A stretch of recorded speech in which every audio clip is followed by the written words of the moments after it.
Hey online fans, so I'm coming to you guys answering a question that I've gotten literally since I announced my move from Qatar back to the United States.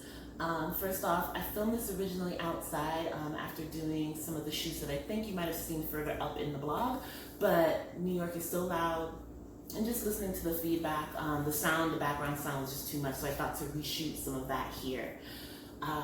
So answering the question, so why did I leave Qatar, leave life in the Middle East, and come back to the United States? It's it's complicated, right? And I think if you guys get the sense, it took me a long while to even get to a place where I could talk about it, not because it was anything like dramatic or tragic, but because I've just been processing, right? I think it was a blessing. You know, it provided me the opportunity to leave America in a time where there's a lot of turmoil, and very interestingly enough, I'm returning in a space where there's even more turmoil. But it was also a blessing just in my personal life. I had a lot of things going on, and you know, I needed a break, I needed a change, and literally the way the timing panned out, like it was nothing short of a blessing. So that said, why did I move back? First off, I miss my family, I miss my friends. If you guys don't know, so right now, still continuously, Qatar is experiencing a social blockade. So that means that neighboring countries, you know, like Saudi particularly, it's very difficult to do flights. So that means, you know, surrounding, you know, countries like Bahrain and Saudi Arabia, you can't necessarily just fly over their airspace. You have to kind of fly up and around. It's a very specific, you know, track that they can take. And so those flights often, you know, coming in and out of Doha, which is the capital of Qatar, they're expensive, you know what I mean? They're expensive, and you know, right now Qatar Airways is kind of like they have a monopoly on the flights that are going in and out. So whereas other places, you know, you can kind of do some like competitive shopping. There, you can't do competitive shopping for flights. And then also too is the Middle East. And to be quite honest, I think I had a lot of family and friends who would have loved to visit me, but I don't know if they could have gotten past the idea of what America perceives the Middle East to be like. So that said, I knew that, you know, my time living away it might be short, only in that, you know, it got lonely after a while. You know, these are the people, you know, my people home, these are the people, you know, in the US, they know me, you know, they know the quirky me, they know the, you know, sometimes like really reflective me, they know they just know me. And I missed having that type of, you know, connection with people. The second reason why I decided to move back, there was a sense of like a social hierarchy there. Definitely, I mean, any society has it, right? But I think there it just felt very much out in the open. So social hierarchy meaning that, you know, there's folks that are kind of like stratified at the top, some folks that like fall somewhere in the middle, and some folks that are clearly on the bottom. And I think there's no real way, if you're living there, to not see it. If you're not seeing it, it's intentional that you know, or you are intentionally not paying attention to those sorts of things, or your privilege is set up that you don't even have to experience it. So for me, being a young single Black woman, leaving the US, going to, you know, this new country where I know no one, the very first thing that struck me was the fact that, and if you hear noise, I live close to the subway. The first thing that struck me was everyone who's the help, they were Black or brown, like 90+%, you know, and that was jarring for me because, you know, it just really speaks clearly to that social hierarchy. You didn't see, you know, white Europeans often as the help, you know, and so it bothered me in that respect. And I think just to kind of tie into that, right? So, you know, that social hierarchy of, you know, locals kind of being considered, you know, at the top of this pyramid, and then underneath that, you know, like white European Westerners, meaning that you're from, you know, North America, Canada, US, and some parts of Europe. Underneath that, maybe stratified underneath them might be people like me, who are folks of color, but, you know, our passports are Western, right? And then underneath that, there's people that are from India, Southeast Asia, in various countries in the continent, and it's very clear that the experiences that they were having is drastically different than everyone else at the top. And just so for example, I wasn't there the first week. I was probably there maybe like 5 days trying to get my bearings. And I remember I'm walking into it's like a mall, but there's like a grocery store in the mall. And I'm heading over to the grocery store, and this guy walks up to me, full traditional fit, but long story short, he's assuming that, trying to get me to a hotel. The assumption is that I'm a sex worker, right? And that assumption came only because he saw me, young, single, Black, and assumed, from Africa. And so what does that mean to be from Africa? Oh, you need money. You must be the maid or the nanny. You must be, destitute in some way. You must need help. Let me help you. And I remember him saying that, let me help you. Like, help me. Like, these earrings that I have on, like the big letter A earrings that you guys probably see on my Instagram, I was like, these earrings probably are worth more than some folks' salary here, but you're going to help me. And I say that not to be bragging or not to, to come off as like, entitled, but I say that because he knew nothing about me other than my skin, and the leap from young and Black to sex worker, or the being open to being a sex worker, it was a short leap, like, and so, but the assumption that I needed help. And so it's not just to say like, he was in his traditional gear and maybe, a local person that assumed that, it came from a lot of people. It came from folks who, from these other countries, because let's be clear, Qatar is 80% expats. So, the mass majority of, some of these experiences actually didn't come from local folks. It came from people coming from their own respective countries with their own, bringing their own country's anti-Blackness to a space that is set up with social, stratification and hierarchies, and it just, lends itself so well to kind of like just fit together in that way. Another instance of, let's say, colorism. So I'm, again, really new, and I go to the souk, which is like an open air market, to, first time visiting, you're super excited, you see these places like on Pinterest or whatever. So I'm there with some friends and I'm getting some henna done. I'm so excited. I post the henna on, Instagram, and I'm like, wow, this is like authentic, and I got it, done, also by, a local woman. It was beautiful. She let me like shoot a little video of her doing it. Amazing. And then I get to buying some treats afterwards because I'm heading home, and this guy from the Philippines, long story short, is like, he doesn't like henna, and then proceeds to correct me. Well, I like henna, but I don't like henna on brown skin. I don't like brown skin. And like, he's literally, he's literally 2 shades lighter than me. And so I had to let him know, like, that's fine. You can like or not like whatever it is that you do or don't like. You have your own preferences, but my preference is, if you don't like dark skin, well then I don't have to spend my money here. If you have a problem with me, you have a problem with my money.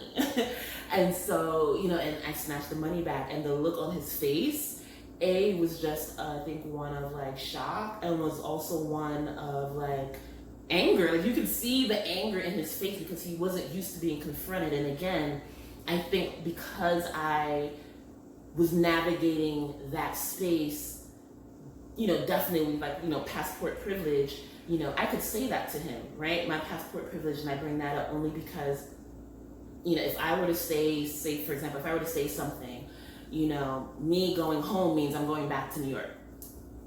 Whereas for some other women, them going back home means that they're going back to a situation that, especially maybe it might be politically or economically, that's really hard. And so they need this job. They need to stay in this country. They don't want to offend or upset anyone.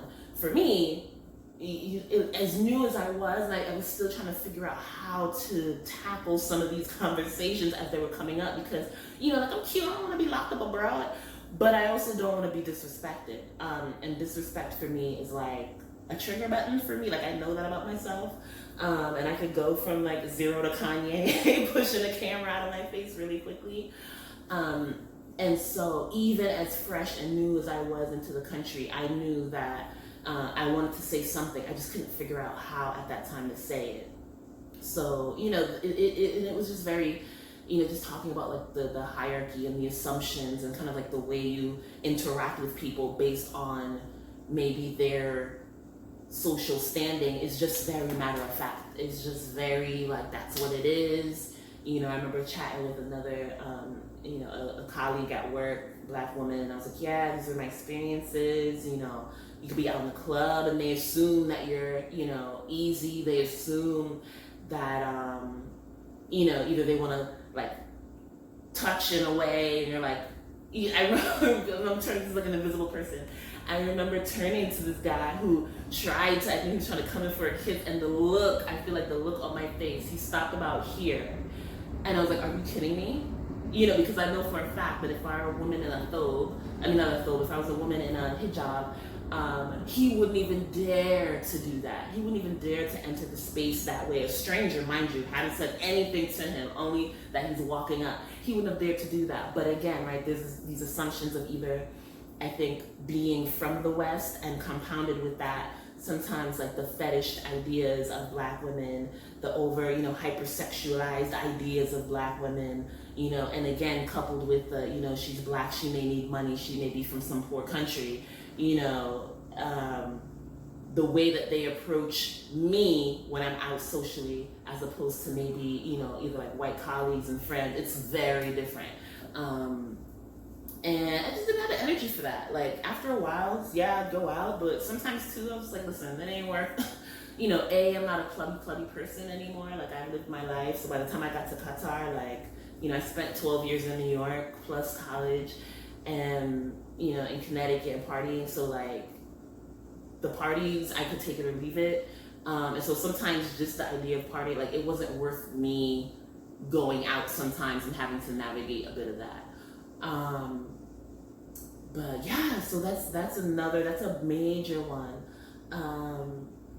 And I think I talked about passport privilege, but also just kind of touching on it a bit more. It was hard for me to know that just by the accident of me being born in America, that my experience there was a bit privileged. It was hard for me, for all of the things that I could probably gripe about. That U.S. passport allowed me to have a really beautiful accommodations. If you go to my Instagram, there's like a little highlight strip, and there's a IGTV button, and you can tap that and you can see like my housing and kind of what I was doing for work. But that passport, U.S. passport, allowed me to be paid well. It allowed me to have beautiful housing. It allowed me to be able to travel. If I'd stayed there, God, I probably could have gone to, a gazillion more countries.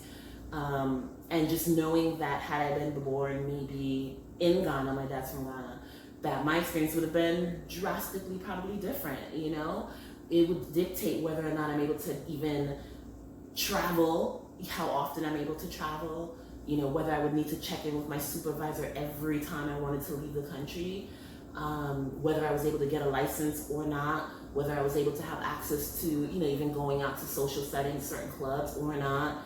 My housing accommodations, whether I lived alone versus having, tons of roommates in one small space, and it was hard for me to know that, those things were dictated on like my country of origin. And when I say country of origin, I mean the place where I was born, So that was hard for me. I remember being out in the club and having a great time, and I feel eyes on me, and I look over and I see like a young African sister, and I know she's looking at me. And I couldn't, it's just like sometimes this unspoken thing that happens, and I just know that I'm living in a way that probably she's not able to experience, and that bothered me. So it kind of is like, well, I can't change the system, right? But, and I try my best to try to do small things to make a difference while I'm here, but living here meant that I'm participating in a system, and what do you do with that, right? Because back home I'm super active and super vocal, and I speak out, I'm going to rallies and all sorts of things, and here that's not a thing. It's definitely not a thing. And when I say here, I mean like in Qatar, it's not a thing. So to what extent am I participating in this? And I still necessarily don't have the answer for that, but it definitely, I think, also added and played into the idea of like, okay, this may be short-lived for right now. What else? definitely wanted to run my shop. So for you guys who don't know, I am a small business owner. Running your own business is so much work. It's definitely way more work when you're working full-time and having a full-time career, and then also trying to be creative on the back end of that. And so I put my shop on pause literally to move abroad, to set some things in place, because I found it to be a great way to kind of basically get the funding to get all of this foundation work set in place so that I can come back and run my shop.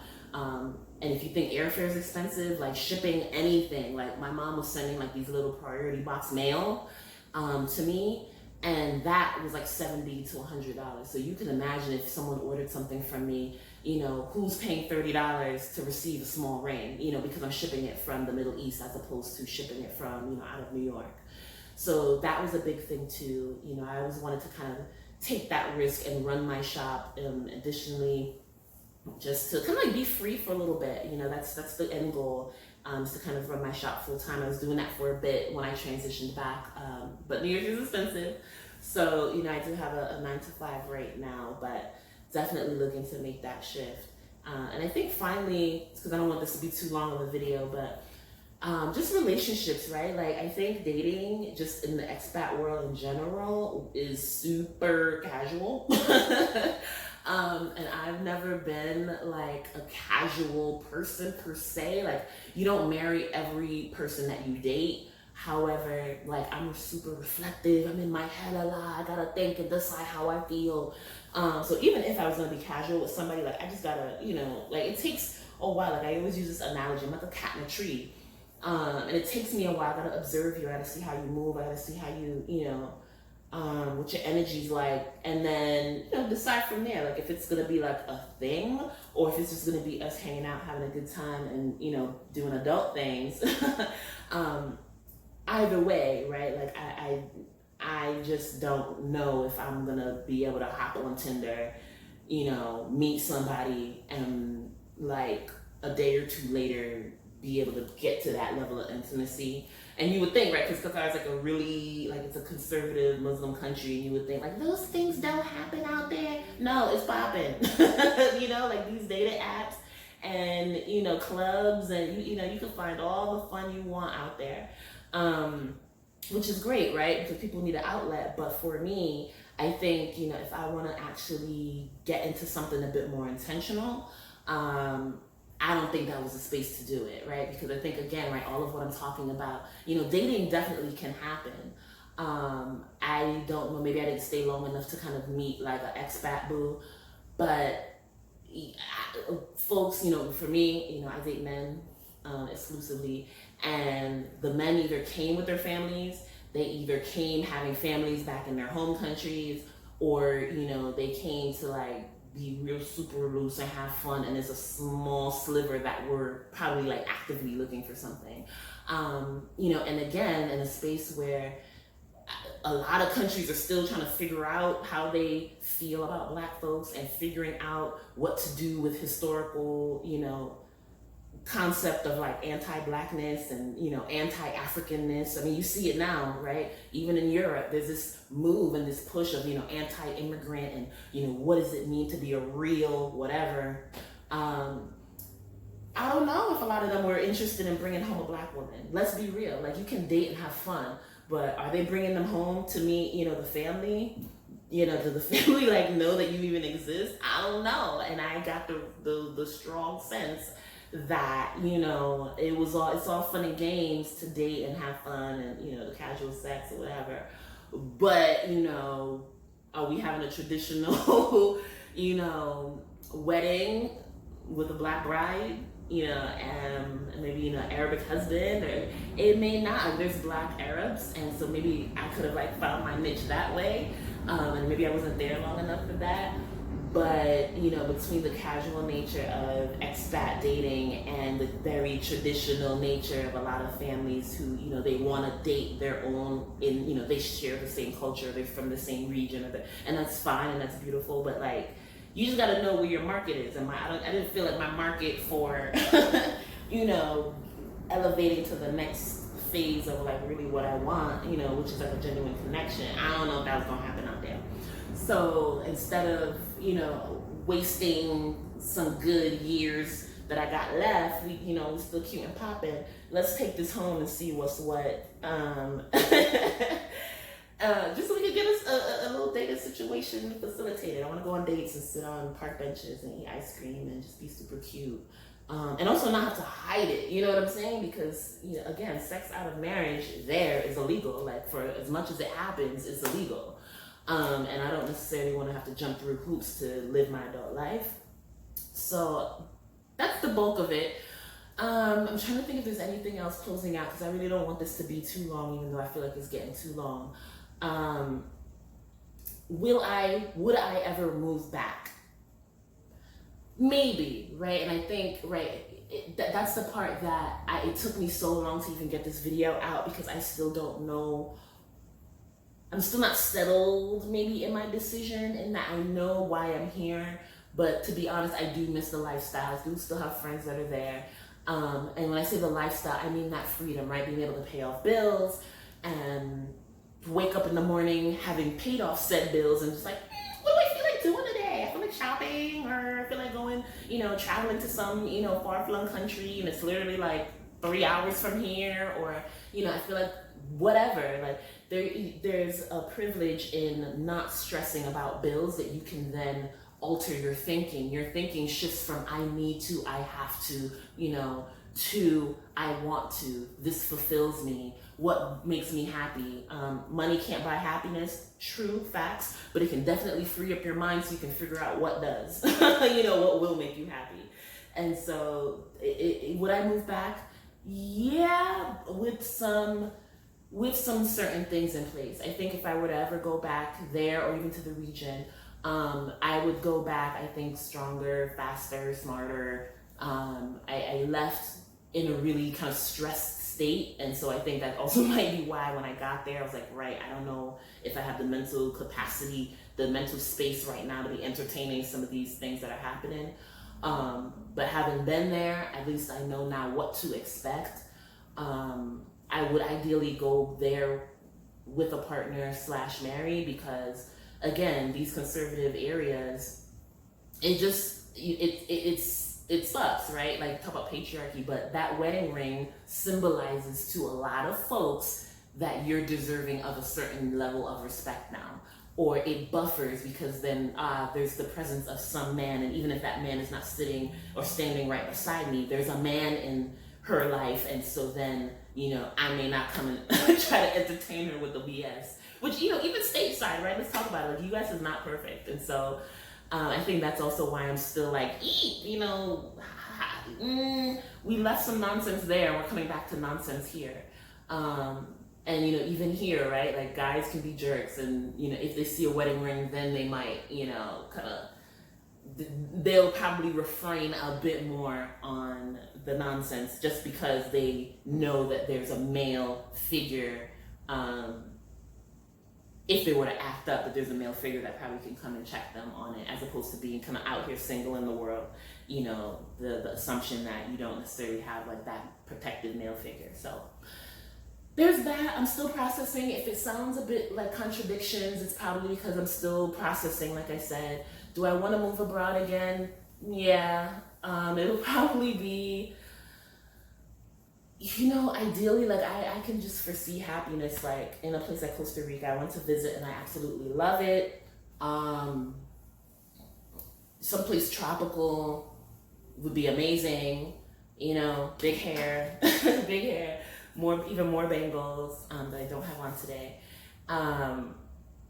Babies in a wrapper, living that, married life off into the future. That'd be great. And that's kind of what I want. And so just trying to figure out what that looks like. But would I do that back in the Middle East? Yeah, just with in a really specific context, and probably also with a plan of how, if I'm going to be living there, how would I be able to best make a difference? How would I be able to connect with, other Black and brown folks who may not be, say, for example, enjoying this passport privilege that I would be enjoying? Like, what does that look like? How can I help? what would they say, would be the avenues of like needing help? Like what does that look like? Hearing from them, and then how can I just want to be able to be there. And I think if I were to be there, it'd be more intentional, as opposed to just kind of like, all right, I'm here, because I didn't know what to expect. So I literally just like dropped my bags and was like, all right. So if I were to move back, it would be in a very, very specific context, in a very intentional way, and trying to connect with folks because, yeah, like I said, my mom's from the Caribbean, from the West Indies, my dad's from Ghana. They just happened to like wifed in the club, they met, and I was born here. I could have been born anywhere. And I do not take that for granted at all. And I think that's a bit of like, that's part of the revolution, right? Like using our privileges, our respective privileges to kind of like fight the system. So if I have this US passport that's supposed to be able to afford me certain rights and, exclusivities, like how can I then leverage that to, kind of help my fellow man who may not be able to, unfortunately, enjoy the same life or enjoy these same privileges out into the world? How can I help them and use the privileges that I have to make a difference? So those are the things that I'm thinking about and processing, even home, even here. But yeah, the adventure is still happening. Life is still moving. I'm still traveling. And until then, the journey continues. Bye, guys.